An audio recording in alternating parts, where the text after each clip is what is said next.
Well, we've been covering Hong Kong, I think, since 2018, 2019. As you say, things have changed since then, and I think part of the value of that is that we can track some of those changes. So, for example, Apple News was very, very important when we started doing it, and now it doesn't exist anymore. So I think part of what we're doing is really just documenting those changes in as transparent a way as we can, and also writing about that context. So looking at how Hong Kong media now tries to survive in new ways, for example, trying to also build audiences in mainland China as well as in Hong Kong. So there's a lot of interesting changes going on in Hong Kong as elsewhere in the world.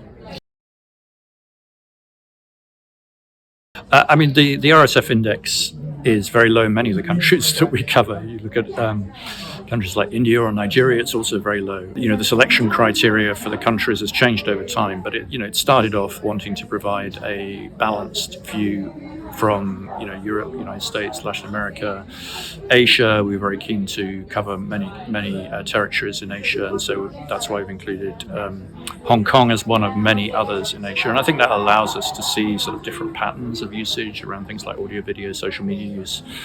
And again, Hong Kong is a very interesting example of that in terms of some of the different networks that are used there.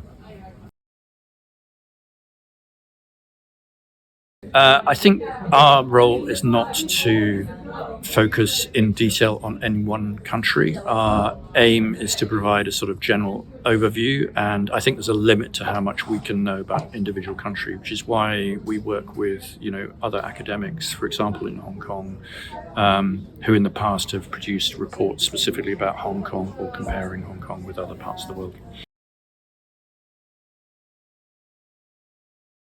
We just include brands that people are using, and so if people are using TikTok, then we want to understand where they're using them, how fast they're growing, and sometimes we ask about attitudes to it. Do they trust the information that they find in these different networks, which is also interesting to see the variation in different countries.